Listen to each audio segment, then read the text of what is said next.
ওই যে মানুষের তো দেখেন গরিব বাঙাল, আমি গরিব বোন, স্বামী নেই, স্বামী থুইও না থাকার মতো আবি যাবি খায়। ছেলে মেয়ে কয়জন? দুইজন, একটা বই একটা। একটা মেয়ে একটা ছেলে না? দেখি হাতে কি হয়েছে, হাতে তো এদিক এদিক কি সেমাই চিনি কিনে খেতে পারেননি?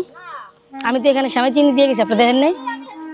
আমি এখানে এই যে সেমাই চিনি, আমি এই যে এখানে সেমাই চিনি দিয়ে গেছি, নিচে টাকা দিছি। পয়সা কত টাকা দিছে, সময় দিছে, একদিনও পাইলাম না। কামে জায়গা যা কাম না করলাম, হয়তো আমার সেমাই আপনার কপালে ছিল না, এই জন্য পান নাই না।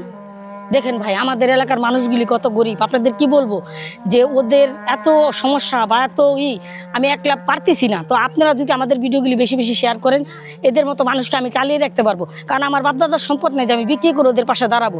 আপনারা শেয়ার না দিলে, কমেন্ট না করলে, লাইক না করলে আমাদের পক্ষে সম্ভব না। আমি মানবতার প্রতি ভ্রুণা বলছি, আপনারা যত এই ধরনের গরিব মানুষকে শেয়ার করবেন বেশি বেশি, তত আমি ওদের পাশে দাঁড়াতে পারবো।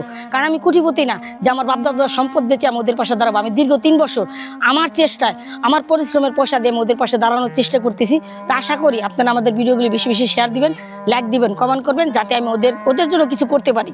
আমার মন ভালো, ঠিক আছে, আমি যেন ওদের জন্য কিছু করতে পারি। 2 দিন দিছে, 2 দিনে মানুষে কইছে এটা রাখো, দিছে, সময় দিছে, এটা দোষ কিনা খাই। ভালো থাকো, আর তোমরা চেষ্টা করো যদি আমি এখান থেকে কিছু করতে পারি, আমি তোমাদের জন্য করব। কারণ আমি দীর্ঘ 3 বছর চেষ্টা করতেছি আমার নিজের পয়সা দিয়ে, নিজের পরিশ্রম দিয়ে, তোমাদের জন্যই, তোমাদের জন্য, যাতে আমাদের এলাকার গরিব মানুষগুলো ভালো থাকে, আর আশেপাশের 10টা গরিব মানুষ যাতে ভালো রাখতে পারি, যাতে 50 জনটা আমি ভালো রাখতে পারি অন্তত পক্ষে। একটা কই তোমার ছেলে? এটা তোমার ছেলে। এই যে দেখেন কি উঠছে। এদিকে আসো, এদিকে আসো বাবু, এদিকে আসো, দেখি তোমার হাতে কি হয়েছে, দেখি। দাঁড়াও দাঁড়াও, যাই হোক ভালো থাকো না। নাও, এটা তো তুমি কিছু কিনে খাবা। হ্যাঁ, তো ভালো থাকবেন আপা, আর দোয়া করবেন যাতে আমরা আপনাদের পাশে দাঁড়াতে পারি, আল্লাহ দিন সামর্থ্য দেয়।